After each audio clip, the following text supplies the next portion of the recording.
Hello, On to Victory. This is your boy Jason Campbell, your On to Victory host. I got a special guest tonight. You do not want to miss. But as you see on the screen, I have Nic Young, who is a graduate communication student here at Auburn, and he's getting his feet a little bit wet in this business and understanding the format.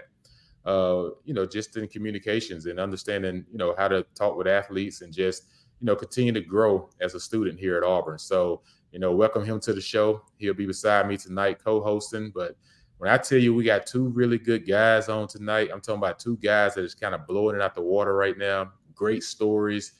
Um, this first guy that we're bringing on, you probably saw him in the Cal game, like a lightning in a bottle. This guy was flying around the football field, got a lot of headlines, after this game. And, he's the guy that I look forward to doing some great things for the Auburn football team this year, becoming what we call a tenacious football player on defense, always around the ball, always hustling, always energetic, and everything. So, Nic, help me welcome in, our new guest, Eugene Asante. What you seen about this guy so far?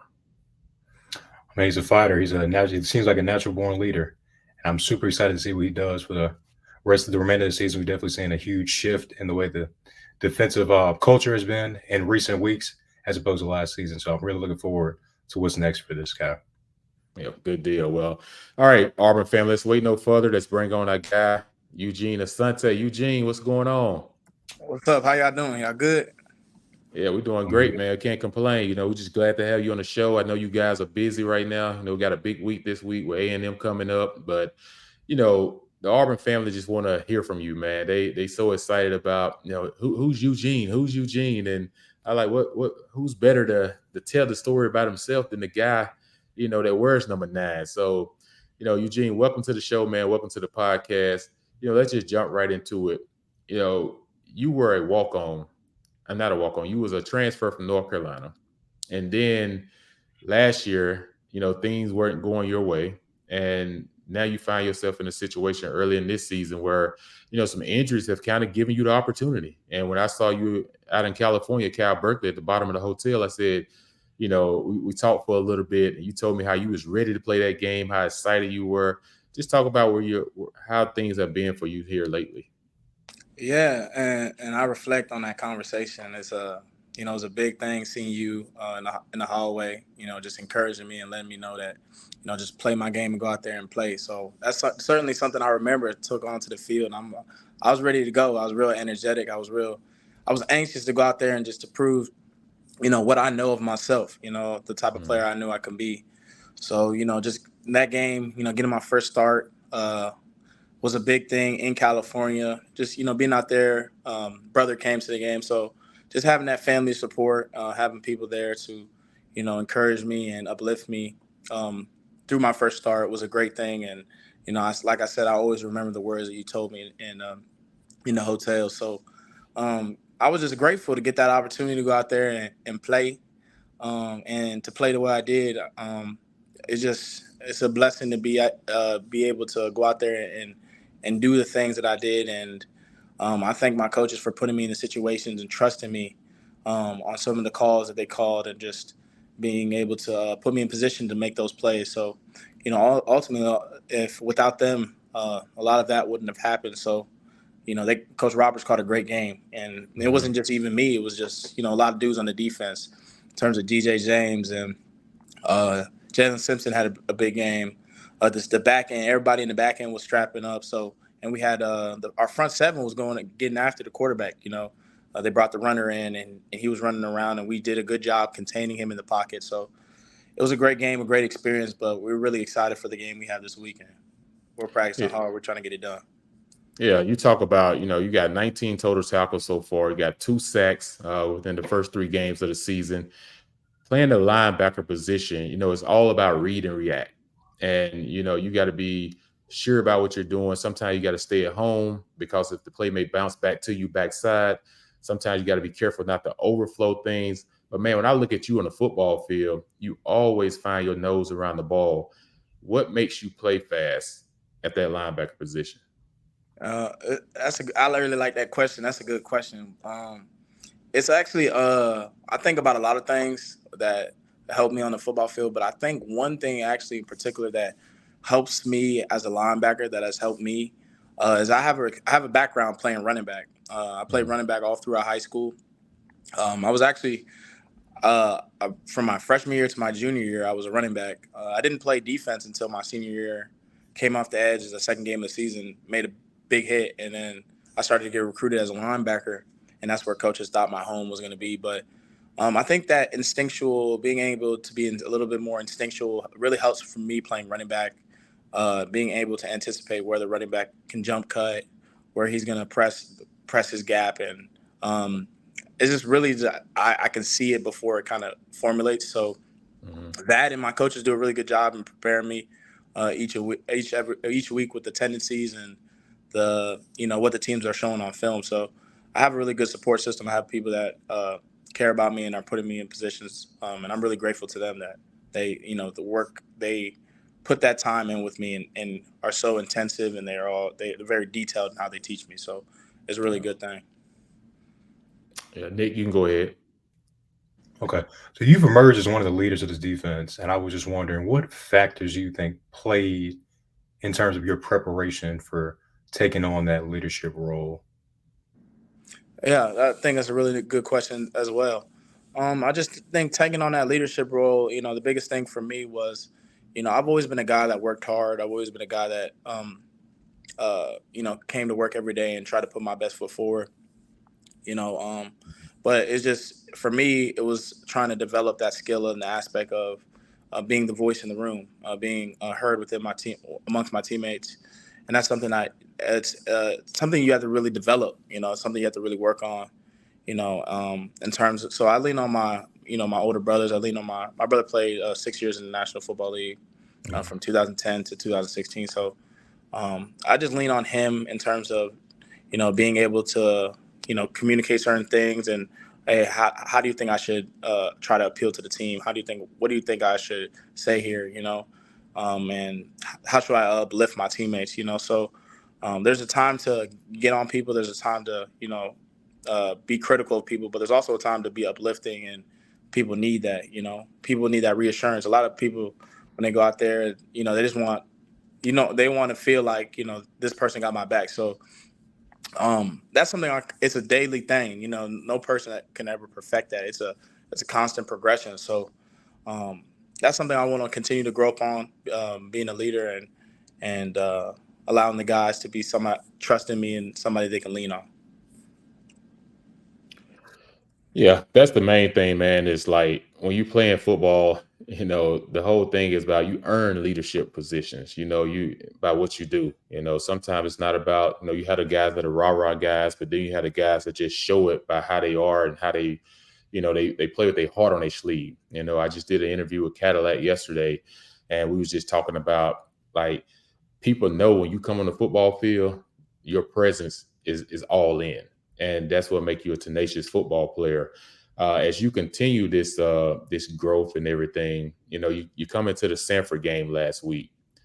How was your mindset coming off a big game against Cal and then preparing for an opponent like Sanford, but also figuring out like, okay, how do I get better?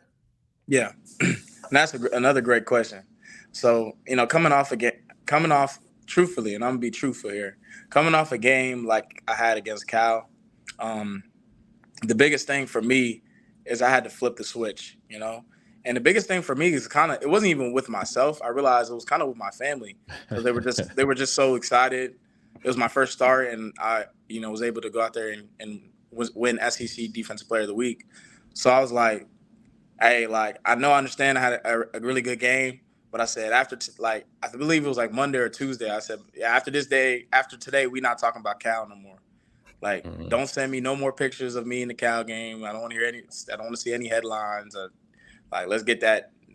Don't put that in the group chat no more. So that was the biggest thing for me, just being able to refresh, and just understand, yeah, I played a good game last week, but it's a new opportunity. Each week is a new opportunity. And it's just it's literally stacking weeks. And that was the thing for me. So I wanted to make a point of emphasis out there when I went to Sanford. It's like, yeah, I had a great game against Cal, but it's not a fluke. I'm gonna continue to show you on a day-to-day basis why I believe that I'm one of those players that the team can lean on. So that was the biggest thing. You got it, Nick. Okay, so looking forward to your next matchup against Texas A&M. That's a ball club. They put about around 30 points a game. So I was just wondering, what is the defensive mindset going into that one against such a high-scoring opponent? Yeah, we got a lot of respect for them. We got a lot of respect for Coach Jimbo's team. They got a really, they got a really good staff. They got a lot of good players over there. Got a good quarterback. Got a good running back core, and they got some elite receivers. That can take the top off defense. So, we respect them. We got some things that we want to do in terms of the game plan to just try to limit what they do offensively, and ultimately get them into third down situations and try to, get to a quarterback and just, play our style of football. I mean, we're trying to bring back that old school style of football in terms of Auburn defense, and that's something I harped on when I spoke to Keo Spikes. I told him that, I take pride in Mr. Campbell and the guys that, played before us. We're trying to bring that. We understand that the legacy that they built. We understand the tradition that's with this university. So when we play out there, we're not just playing for ourselves or our families or whatever. We're playing for those that came before us, that set the foundation, that didn't receive NIL, that didn't, that didn't have the best facilities or whatever. That's the biggest thing. So we're trying to get to that, and that's something I take pride in. That's why something I actually harp to the team. So that's the biggest thing that going into this Texas A&M week. Yeah, and as a former alumni, we appreciate that. Like, that's the one thing we always say when we see guys like yourself that's playing hard is you just want to see a guy just put it all on the field, because y'all are in a different time than we were. Back in the day, we didn't have the NILs. We didn't have, a lot of social media platforms. It was all about, laying it on the line for each other, playing hard on the football field, that when you walk away, whether you win or lose, you know that you gave it your all. And I can see that in you when you play. You play that type of way. Like, you could fit in any era just because of the simple fact that you do leave it all on the lines every time that you play. Like I said, even going into this week, like, in your mindset, it's 11 o'clock kickoff. You go out to Cal, and it's a 9:30 kickoff Central Time. That's a late start, and now you get a chance to go on the road again, and they want to do y'all wrong again a little bit by saying, okay, you're gonna have 11 o'clock game, which could actually play in our favor because they have 100,000 people in the stands, and at nighttime it's a little bit different than it is in the daytime. But playing at 11 a.m., what's the mindset this week of knowing, hey, we got to start fast? Yeah, that's a big thing. Actually, coaches emphasize that too. We went from a late kickoff to an early kickoff. So the biggest thing with us is just training our bodies, getting our body in that cycle of, we're not sleeping in. We're gonna try to wake up early, do things, do mobility, do things early in the morning, stretch in the morning, do some yoga in the morning, just to get our body ready. And that's something we've emphasized. Our coaches actually emphasized throughout the week. You guys get up early morning, 7 o'clock, 6:30. Just prepare yourself, because that's the time that we're gonna be ready for team meal, the day of the game or the day before the game. So, just getting ready, getting that mind state that we're gonna be able to. We have to get up, be prepared, and have an early kickoff. So it's definitely been a point of emphasis for the team. I think guys are, buying into it. They're knowing that it's a point of emphasis. They know it's important for us to start fast. We can't go out there and be lackadaisical. So yeah. All right, Nick, you can go ahead to one more. Okay, so in terms of how preparing for games maybe last year as opposed to this year, do you see any noticeable changes? In terms of myself? Or in terms of yourself, or as just the defense as a unit? Okay. Yeah. I see a lot of changes. I just see a lot of more camaraderie with the guys. I see a lot more fellowship. The biggest thing is fellowship. I think that's the biggest thing that we need as a team. We need people that want to go out there and lay it on the line for their brothers. So that's a really big thing. I think in terms of the preparation piece and the game plan part, I think the guys are more intentional about the checks, more intentional about getting aligned properly. And then from that, when the ball is snapped, just playing fast and physical football. So, I think it's just the pecking order of being able to align correctly, to know our assignment, and then from there to play the game of football the way it needs to be, is intended to be played. So, which is fast and physical. So Mhm. I think that's the biggest thing I noticed from this year to this year, last year.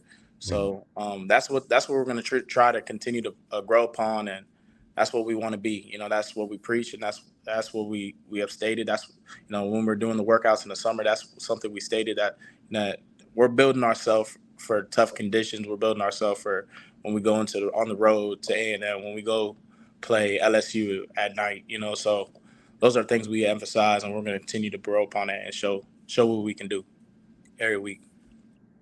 Yeah, that's awesome, man. And like I said, having that identity, everyone wants to know, like, what's your identity? What's your team's identity?